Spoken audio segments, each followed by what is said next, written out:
શ્રી ગણેશાય નમઃ. મિત્રો, આપ જોઈ રહ્યા છો યુટ્યુબ આપણી ચેનલ આવો સત્સંગમાં આપ સૌનું સ્વાગત છે. મિત્રો, અત્યારે પુરુષોત્તમ માસ અધિક માસ ચાલી રહ્યો છે, ત્યારે આપણે સાંભળી રહ્યા છીએ ભગવાન પુરુષોત્તમ માસના મહાત્મ્યની કથા. આજે છે 17મો દિવસ. 17મા દિવસના મહાત્મ્યની કથા સાંભળીશું. સુદેવનો પુત્ર વિલાપ અને આજની કથા વાર્તા છે દિવ્ય પ્રસાદની કથા તથા સંકીર્તન પણ સાંભળીશું. જો આપના વિડીયો પસંદ આવે તો લાઈક કરજો, શેર કરજો. આપ આ ચેનલ પહેલી વખત જોઈ રહ્યા છો તો સબસ્ક્રાઈબ કરી લેજો, જેથી આવનારના વિડીયોની માહિતી આપ સુધી તુરંત પહોંચી શકે. ધન્યવાદ. શ્રી કૃષ્ણાય વાસુદેવાય હરિયે પરમાત્મને પ્રણત ક્લેશનાશાય ગોવિંદાય નમો નમઃ. બોલો જગદગુરુ ભગવાન શ્રી કૃષ્ણની જય, પુરુષોત્તમ ભગવાનની જય. મિત્રો, અધિક માસ કે જે 3 વર્ષે આવે છે, આ અધિક માસમાં જે કંઈ આપણે દાન પુણ્ય કરીએ, સ્નાન દાન કરીએ, તેનું અધિકથી અધિક ફળ પ્રાપ્ત થાય છે. એટલા માટે આ માસને અધિક માસ કહેવાય છે. અને આ માસનું નામ છે પુરુષોત્તમ ભગવાન શ્રી કૃષ્ણ દ્વારા આપેલું. એટલા માટે આ માસને પુરુષોત્તમ માસ કહેવાય છે.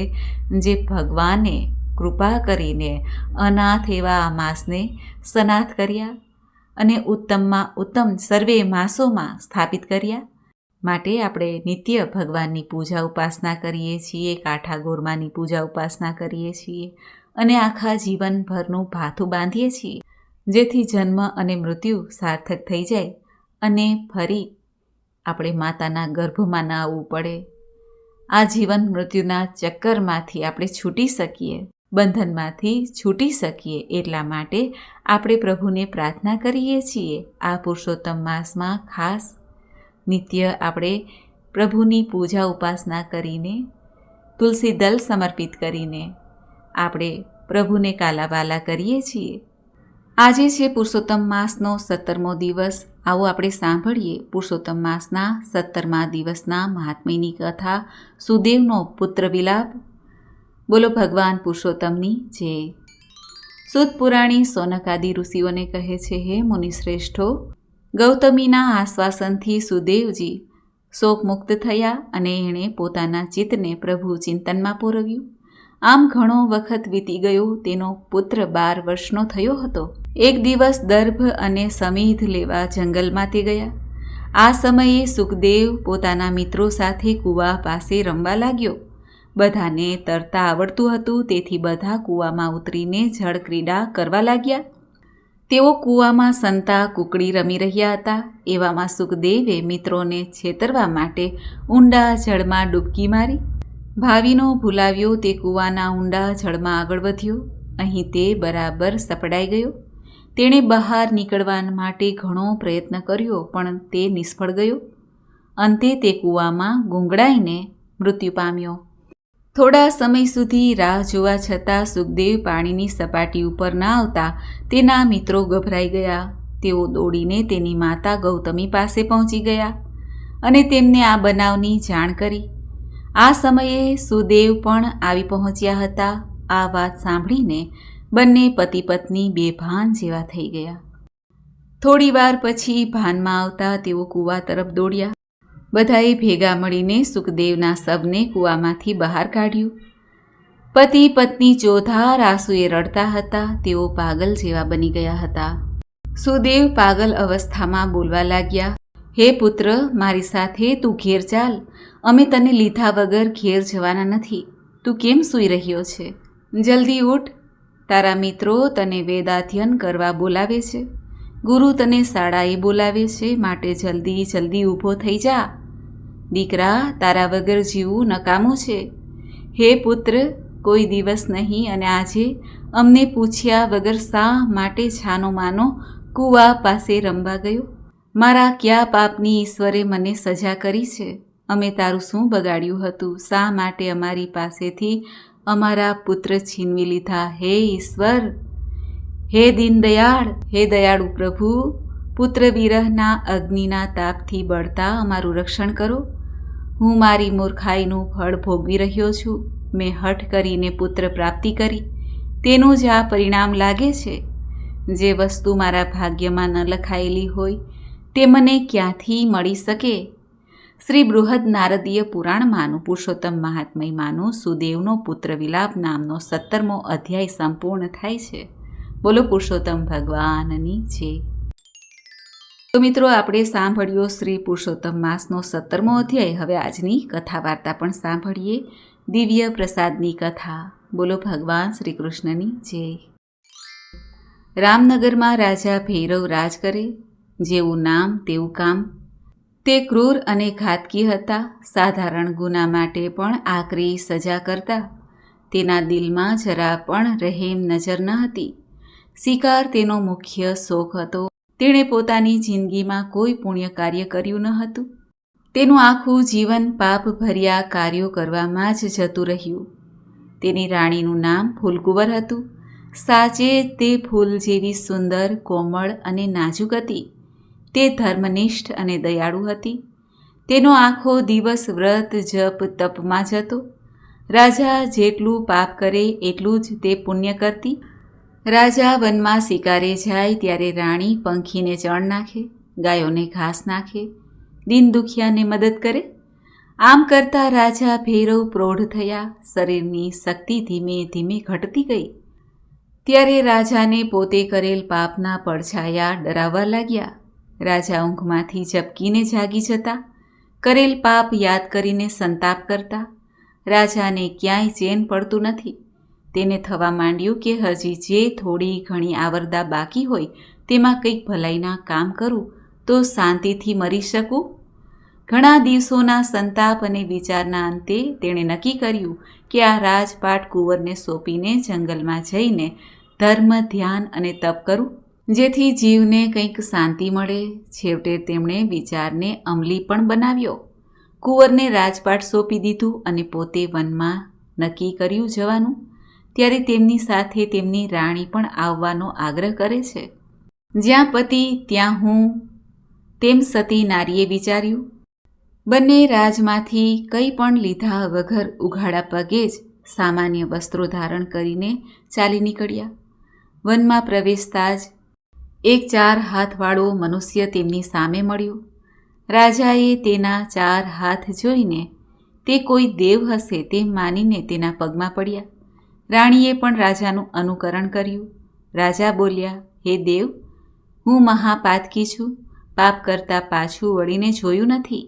પાપના પડછાયા મને જંપીને જીવવા દેતા નથી. માટે તમે મને બચાવો.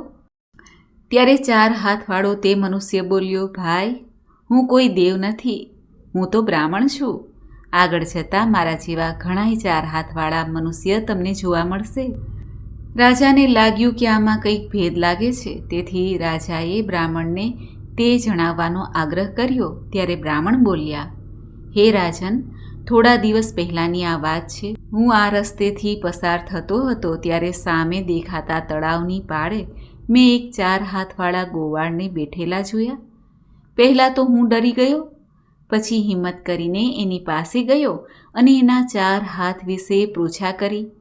ત્યારે તે ગોવાળે જણાવ્યું કે હે ભૂદેવ, સામે આંબાની જે ઘટા દેખાય છે એની પાછળ કનકનો એક પહાડ છે. હું ત્યાં એકવાર ફરતો ગયો હતો.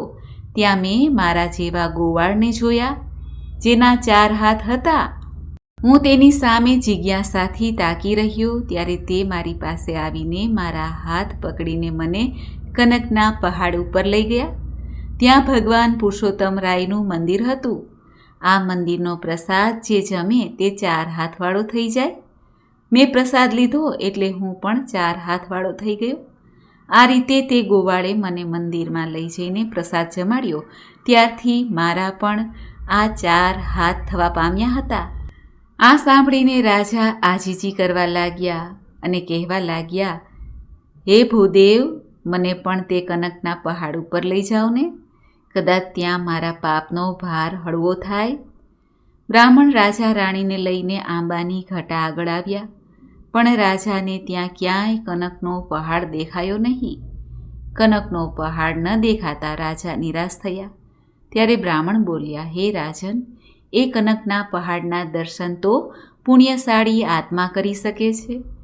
જેને જીવનમાં એકાદ પુણ્ય કાર્ય કર્યું હોય તો આ પહાડ જરૂર દેખાશે.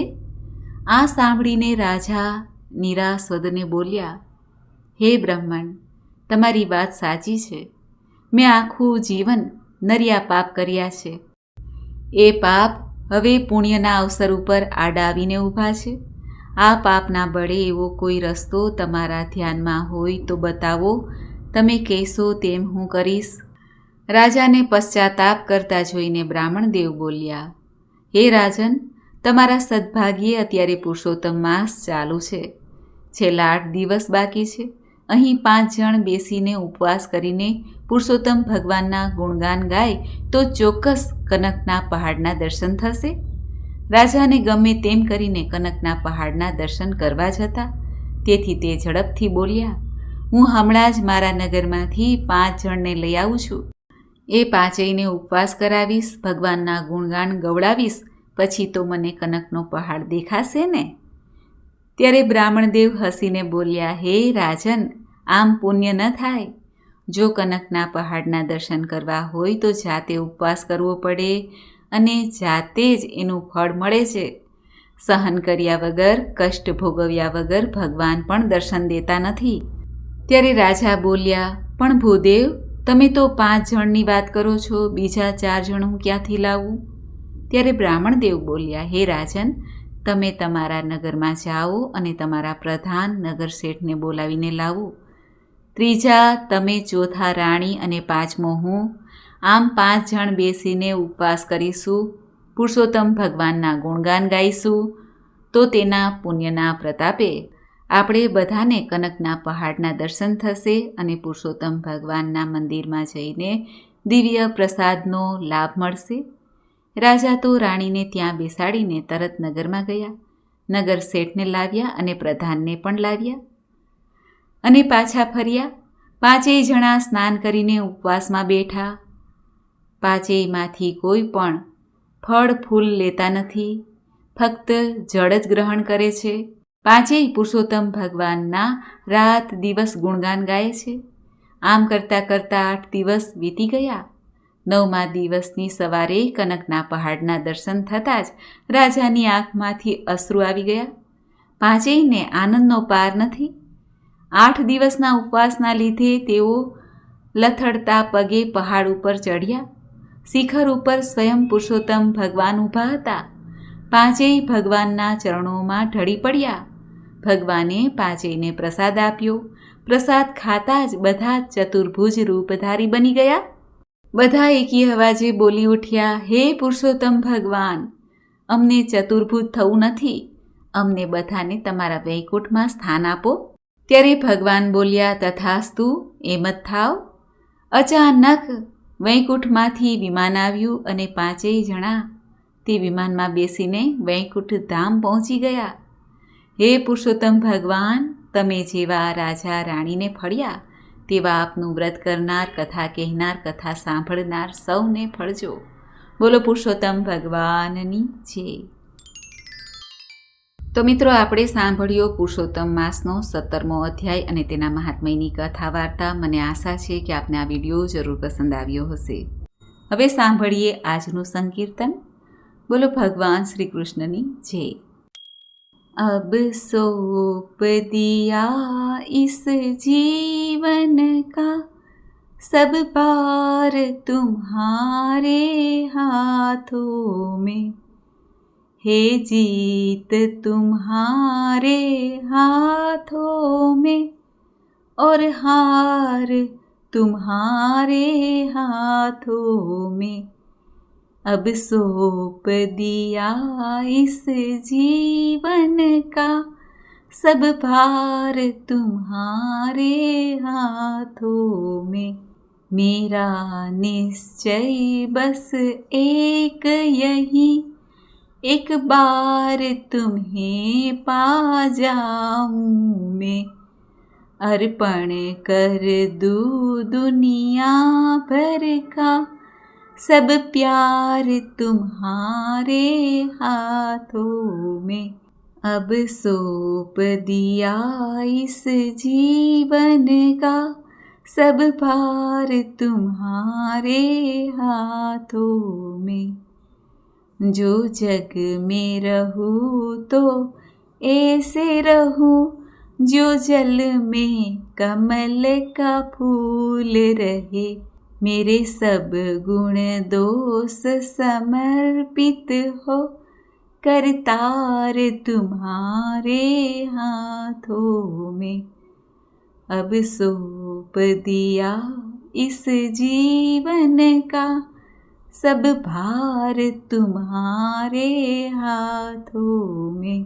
जब जब संसार का कैदी बनूं, निष्काम भाव से कर्म करूं, फिर अंत समय में प्राण त्यजूं, निराकार तुम्हारे हाथों में।